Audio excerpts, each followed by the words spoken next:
जीवन में कड़वाहट किसकी जिंदगी में नहीं आती, जीवन में अशुभ योग किसकी जिंदगी में नहीं आती, जीवन में विपरीत वातावरण किसकी जिंदगी में नहीं बनता। जरा एक बात बताओ, अरे अपने साथ तो हुआ ही क्या, एक बार कल्पना करो।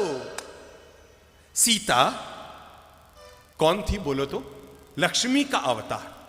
सीता कौन थी? रघुकुल की महारानी। सीता कौन थी? जनक नंदिनी। सीता कौन थी? भगवान की पत्नी। अब जरा कल्पना करो तो, पैदा होने के लिए रामायण कहती है उन्हें मां की कोख न मिली, जमीन को फाड़ कर आना पड़ा।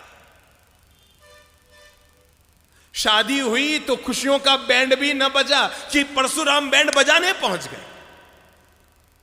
शादी करके अपने ससुराल 4 दिन सुख से न जी कि मंथरा और कैकेयी प्रकट हो गई।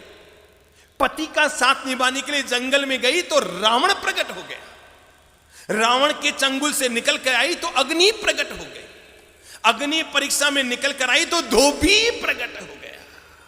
दिमाग लगाओ, दिमाग लगाओ सब लोग, हर भाई हर बहन अपनी जिंदगी को एक बार तोल लो कि अगर मुसीबतें जिसे हम जिंदगी में कहते हैं, अरे हमारी जिंदगी में मुसीबतें आई क्या है। हम में से कोई दावा नहीं कर सकता कि मैंने सीता की जिंदगी में जो मुसीबतें आई उसका 1% में मुसीबतें जिंदगी में झेली। हम में से कोई पुरुष दावा नहीं कर सकता कि जितनी साधना में तकलीफें भगवान महावीर ने उठाई उसका 1000वां हिस्सा भी हम में से किसी ने नहीं झेला,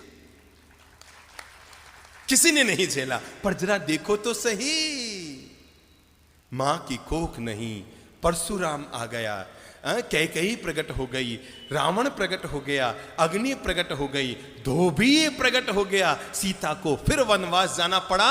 रघुकुल की महारानी को, भगवान की पत्नी को, लक्ष्मी के अवतार को अपनी संतानों को जन्म देने के लिए किसी ऋषि के आश्रम में जाकर शरण लेनी पड़ी।